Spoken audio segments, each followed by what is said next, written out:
नमस्कार, आदाब, सत श्री अकाल। दोस्तों, स्वागत है आप सबका मेरे YouTube चैनल स्वप्निल जंक्शन पर। और मैं आशा करता हूं कि आप सभी स्वस्थ और सुरक्षित होंगे। दोस्तों, हमारे देश में धर्म एक बहुत बड़ा फैक्टर है। हमारे देश की राजनीति दरअसल धर्म पर ही आधारित है। मैं ऐसा क्यों कह रहा हूं? मैं आपको इसके पुख्ता कारण और पुख्ता सबूत देता हूं। वर्षों नहीं बल्कि दशकों से जब जब इस देश के राजनेता, जो इस देश के लोगों की ठेकेदारी करने का एक प्रकार से दावा करते हैं, वो जब भी किसी भी मोर्चे पर असफल हो जाते हैं, विफल हो जाते हैं, तो उनके लिए बड़ा सरल हो जाता है कि वो उस पूरे मुद्दे को या उस पूरे समीकरण को या उस पूरे हालात को, उन तमाम परिस्थितियों को धर्म के चश्मे से देखने लगे और जनता उससे भी वही धर्म का चश्मा पहना दे। यह अप्रैल का महीना चल रहा है और अप्रैल के इस महीने में आप देखिए कि एक तरफ जहां रिकॉर्ड तोड़ गर्मी पड़ रही है, तो वहीं इस पूरे महीने की शुरुआत से ही 3 ऐसे प्रमुख, आप कह सकते हैं कि विषय उठकर आए हैं जिनसे संबंधित कई सारी घटनाएं हुई हैं। ये 3 विषय क्या है, मैं आपको बताता हूं। पहला विषय है हेट स्पीच का, नफरती भाषण का, वैसे भाषण जो घृणा पैदा करते हैं लोगों के भीतर। उसके कई सारी ऐसी घटनाएं सामने आई जिसमें एक तथाकथित मुनि है जो खुलेआम धमकी देते हैं एक विशेष धर्म की महिलाओं को। फिर एक ऐसे बड़े सांसद के भाई हैं जिनको सबूतों के अभाव में उनको, आप कह सकते हैं कि, बरी कर दिया जाता है। खुलेआम जो आज से 4-5 साल पहले जिन्होंने भाषण दिए थे, वो बयान दिए थे, उसमें कोर्ट को ऐसे सबूत ही नहीं मिले। तो हेट स्पीच का ये मुद्दा उठा और अभी तक चल रहा है। फिर जो दूसरा, आप कह सकते हैं, विषय है, वो है रामनवमी पर जिस प्रकार से देश के करीब आधा दर्जन राज्यों में हिंसा हुई, जिसमें कर्नाटक, महाराष्ट्र, मध्य प्रदेश, गुजरात, झारखंड, पश्चिम बंगाल शामिल हैं। यहाँ के कई शहरों में हिंसा हुई, आगजनी हुई, पत्थरबाजी हुई, कई लोग घायल हुए, एक शख्स की मौत भी हुई। और फिर उसके बाद कार्रवाई हुई प्रशासन की तरफ से मध्य प्रदेश में खास तौर पर, और बुलडोज़र की कार्रवाई वहाँ पर हुई और ज़मींदोज़ किया गया कई जो वहाँ पर दंगाई थे उनके घरों को, और साथ ही साथ सैकड़ों की संख्या में इन दंगाइयों को गिरफ्तार भी किया गया। रामनवमी के पावन दिन जो शाम को शोभा यात्रा निकाली गई, उसी दौरान ये सब कुछ हुआ।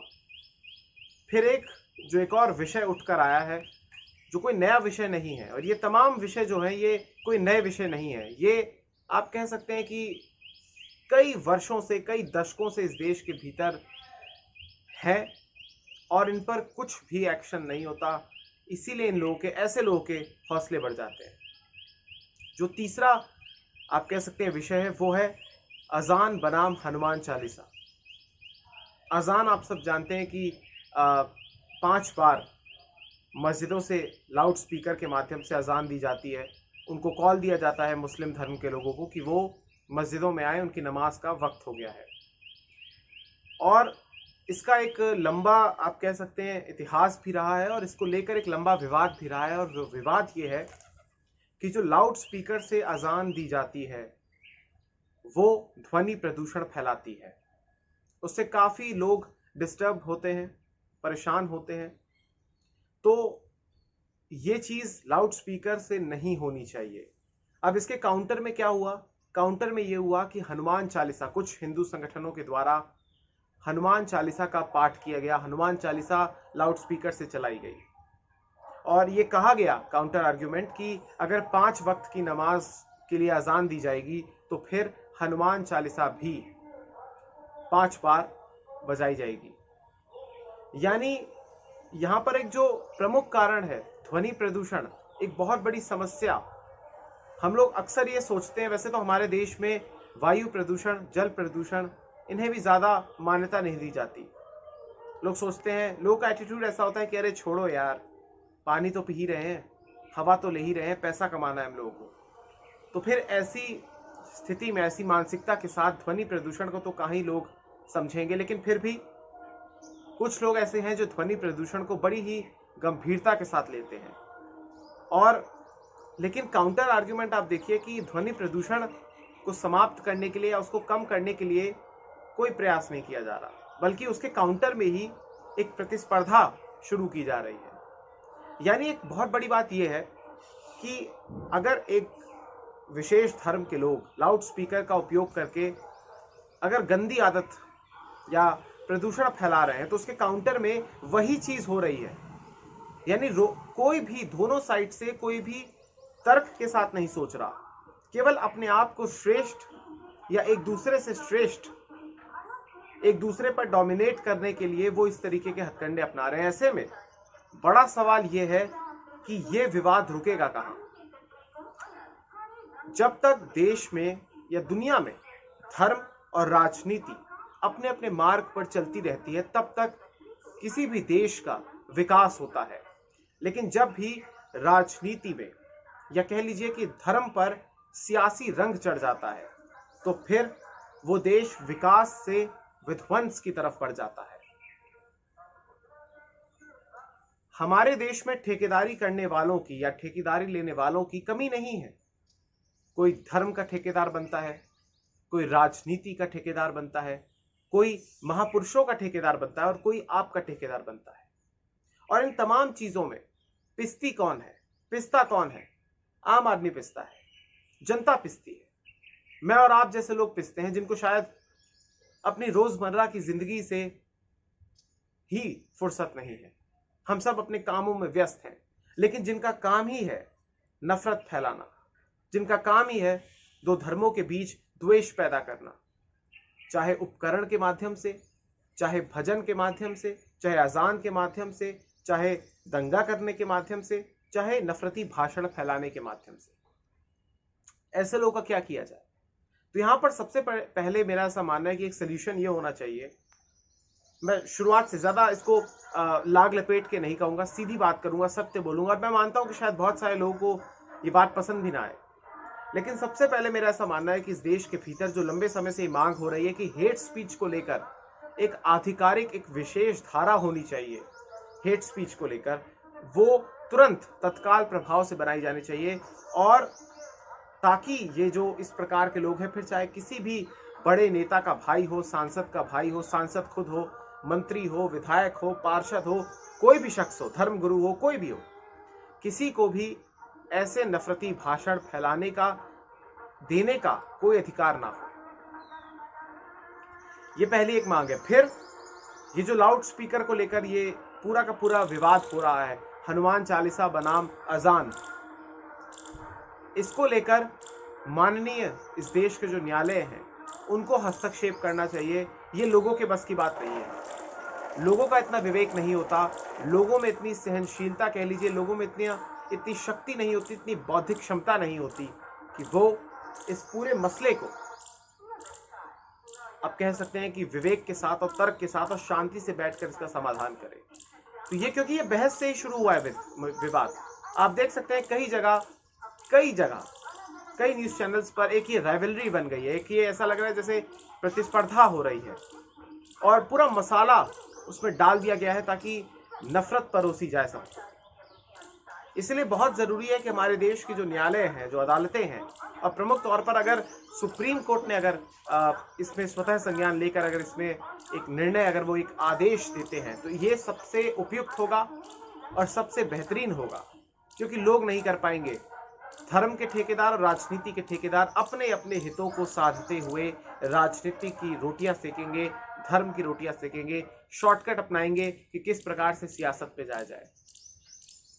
तो इसलिए इसमें ये एक हल है कि अगर न्यायालय इसमें स्वतः संज्ञान लेकर इसमें कोई निर्णय दे तो ये सबसे बेहतरीन होगा। और मेरा ऐसा मानना है, मेरा निजी पॉइंट ऑफ व्यू है कि धर्म और आस्था का विषय बेहद संवेदनशील होता है, और जब ये लाउड स्पीकर्स नहीं थे तब भी धर्म और आस्था जीवित थी, और जब ये है तब भी जीवित है।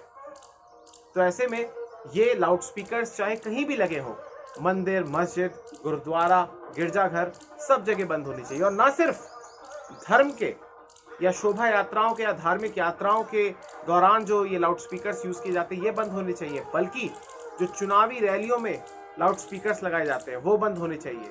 जो लोग मॉडिफाइड अपनी गाड़ियों में, अपने वाहनों में हॉर्न्स लगाते हैं वो सब बंद होना चाहिए। ये सब बंद होना चाहिए। अभी आप मेरे पीछे भी एक साउंड देख रहे होंगे, ये स्वच्छता अभियान की आवाज चल रही है, और देखिए कितना शोर मच रहा है। इसका दूसरा हल भी हो सकता है कि वो नॉक करके भी लोगों से कूड़ा ले सकते हैं, लेकिन ये शोर मचा तो ये भी रहे हैं। उसी प्रकार से शोर हर कोई मचा रहा है, लेकिन टारगेट धर्म हो रहा है। तो इसीलिए पाबंदी सब पर लगनी चाहिए, धार्मिक ही नहीं बल्कि ध्वनि प्रदूषण फैलाने वाले हर उस संस्थान पर, हर उस उपकरण पर प्रदूषण जो ये फैला रहा है उस पर पाबंदी लगनी चाहिए। अब मैं थोड़ा सा लौटूंगा रामनवमी के ऊपर, जो उस दौरान हिंसा हुई, और जेएनयू में भी जो एक नॉनवेज को लेकर जो विवाद हुआ एबीवीपी और जो लेफ्ट के छात्र संगठन है उनके बीच, उसमें भी आप देखिए कि छात्रों को पढ़ाई करने से कोई मतलब नहीं है। ये एक विशेष वर्ग है ऐसा जो सिर्फ धर्म के नाम पर उन्माद फैलाता है, और फिर स्कूल, कॉलेज और ये ऐसे प्रतिष्ठित यूनिवर्सिटीज का माहौल बिगाड़ता है, उनकी प्रतिष्ठा पर धब्बा लगाता है। ये जो जेएनयू में ये जो विवाद हुआ, इसमें किसी को भी सही ठहराने की कोई मंशा, कोई प्रयास ही नहीं होना चाहिए, क्योंकि दोनों तरफ से ये बराबर की गलती थी कि आपने एक बार फिर से जेएनयू में इस प्रकार के घटनाक्रम को अंजाम दिया। इस प्रकार की घटना हुई, वहां पर जो स्टूडेंट्स हैं वो घायल हुए, और मामला हर बार की तरह फिर से दब गया।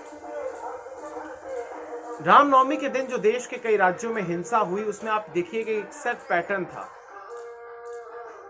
कई जगहों पर ऐसी खबरें निकल कर आई कि विवादित म्यूजिक बजाया गया, विवादित ऐसी भाषा बोली गई जो एक धर्म विशेष को, उनके सेंटिमेंट्स को, उनकी भावनाओं को हर्ट करती है। शायद मेरा ऐसा मानना है कि जिन लोगों ने ऐसी भाषा या ऐसे गाने चलाए उन पर भी कार्रवाई हो, वो भी गलत है, और जिन लोगों ने दंगा किया, जिन लोगों ने उन पर पत्थरबाजी की, वो भी गलत है। दोनों पर कठोरतम कार्रवाई होनी चाहिए, कठोरतम कार्रवाई, बिना पुलिस एक्शन के। और इसमें पुलिस भी जिम्मेदार है, राज्य की कानून व्यवस्था भी जिम्मेदार है। जब सारी रिपोर्ट्स आती हैं, जब सारी चीजें सबको पता है कि यहाँ से फला जगह से जुलूस निकलेगा, शोभा यात्रा निकलेगी, तो फिर क्यों वहां पर पुख्ता इंतजाम नहीं किए गए? हर बार क्यों पुलिस मूक दर्शक बनी रहती है? ये भी एक बहुत बड़ा सवाल है। तो इस देश के भीतर पिछले कुछ दरमियान से जो ये घटनाएं हुई हैं, ये बहुत ही दुखद है, बहुत ही दुर्भाग्यपूर्ण है, और ऐसा नहीं होना चाहिए। क्योंकि जहां एक और रूस यूक्रेन युद्ध चल रहा है, जहां एक और पाकिस्तान में सियासी संकट है, जहां एक और श्रीलंका में आर्थिक संकट है, जहां एक और चीन ताइवान के बीच विवाद है, वहां हमारे देश को एक मिसाल देनी चाहिए थी कि देखिए यहाँ पर सब कुछ ठीक है, लेकिन यहाँ के लोग उससे भी एक कदम आगे बढ़कर अपने ही आपस में ही लड़ रहे हैं, और हिंदू और मुसलमान की जगह हिंदू बनाम मुसलमान हो गया है। ये सब सियासतदानों की वजह से हो रहा है, ये सब उन तथाकथित धर्म के ठेकेदारों की वजह से हो रहा है जो कहते हैं कि हम आपका प्रतिनिधित्व करते हैं, लेकिन असलियत में वो प्रतिनिधित्व करते हैं हिंसा का, नफरत का और द्वेष का। समाज में वैमनस्य पैदा करना बेहद आसान होता है, लेकिन दो मीठे बोल, दो प्रेम के बोल बोलना ये आसान नहीं होता। फिर ऐसी कई घटनाएं भी सामने आई जहां पे यूपी के डिप्टी सीएम ब्रजेश पाठक ने अपना भाषण रोक दिया अजान के समय। फिर ऐसी भी कई घटना सामने आई जहां पर मुस्लिम लोग, कुछ हिंदू जो वहां पर शोभा यात्रा निकाल रहे हैं, उनको जूस पिला रहे हैं, उनको शरबत, उनको पानी पिला रहे हैं। एक ऐसी भी मैंने वीडियो देखी जहां पर एक जुलूस निकल रहा था, जब वो मस्जिद के सामने से निकला तो वो वहां पर म्यूजिक बंद कर दिया गया। ये भारत है। आप देखिए ना, इसी अप्रैल के महीने में नवरात्रि भी हुई, रमजान चल रहा है, महावीर जयंती भी हुई, बैसाखी का पर्व भी हुआ, सब कुछ। ये भारत है। भारत की खूबसूरती ये है कि हम एक गुलदस्ता है, और ये बहुत ही गलत काउंटर है कि अगर एक हम एक बात कहते हैं तो उसके काउंटर में कहा जाता है कि देखिए उनके साथ तो ऐसा नहीं होता, या पहले ऐसा होता था, अब ऐसा हो रहा है तो तुम क्यों बात कर रहे हो। नहीं, इसीलिए मैंने कही कि इसमें न्यायालय को हस्तक्षेप करना चाहिए और सभी को सर्वमान्य तरीके से इस फैसले को मानना चाहिए, कानून सम्मत होना चाहिए कि लाउड स्पीकर पर पाबंदी लगे, और जो भी लोग हेट स्पीच देते हैं उनको तो जेल होनी चाहिए, बरी नहीं होने चाहिए वो। और साथ ही साथ जो ये हिंसा हुई, ऐसी हिंसा दोबारा ना हो, ये भी सुनिश्चित की जाए कानून व्यवस्था के द्वारा, पुलिस के द्वारा, सरकार के द्वारा, अलग अलग जो महकमे, विभाग, जिले स्तर के या राज्य स्तर के जो हैं, उन सबको ये सुनिश्चित करना चाहिए कि देश का माहौल कोई ना बिगाड़ पाए। ये देश सबसे महान है, धर्म सबसे महान है, और कोई भी भगवान या कोई भी खुदा लाउड स्पीकर से आपकी आवाज नहीं सुनता। ये सच्चाई है। धर्म और आस्था अमर है, वो हमेशा जीवित रहेगी, वो किसी भी उपकरण की मोहताज नहीं है। देश महान है, देश सर्वोपरि है। देश को अस्थिर करने के लिए, देश में अशांति फैलाने का अधिकार किसी को नहीं है, कानून को हाथ में लेने का अधिकार भी किसी को नहीं है, और देश के भीतर हिंसा करने का अधिकार किसी को नहीं है। दो समुदायों के बीच नफरत फैलाने का अधिकार किसी को नहीं है। मैं तमाम नेतागणों को जो ऐसे बयान देते हैं, क्योंकि महाराष्ट्र से ये जो लाउड स्पीकर का विवाद शुरू हुआ, ये वहाँ से शुरू हुआ जब मनसे प्रमुख राज ठाकरे की वो बयान आता है, डेडलाइन आती है, फिर शिवसेना उसमें कूदती है, फिर ये घिसता हुआ यूपी पहुंचता है, और यूपी के भीतर भी तमाम लोग उठते हैं। तो ये धीरे धीरे ये सियासी रंग इस पर चढ़ चुका है। और सियासतदान क्या करते हैं, जो उनको आता है, केवल सियासत, आपस में लड़ाओ, वोट पाओ, एक धर्म विशेष के लोगों को डराओ और दूसरे धर्म के लोगों को कहो कि आपका धर्म खतरे में है और हम आपको बचाएंगे। कभी संविधान खतरे में आ जाता है, कभी लोकतंत्र खतरे में आ जाता है, कभी धर्म खतरे में आ जाता है, लेकिन इन नेताओं का एक ही मकसद होता है, इनको जब अपनी कुर्सी खतरे में दिखती है तब ये इन तमाम चीज़ों को एक टूल की तरह इस्तेमाल करते हैं। समझना होगा आप लोगों को। बहुत बहुत शुक्रिया, बहुत बहुत धन्यवाद। जय हिंद, जय भारत, वंदे मातरम, इंकलाब जिंदाबाद, सत्यमेव जयते, नमस्कार।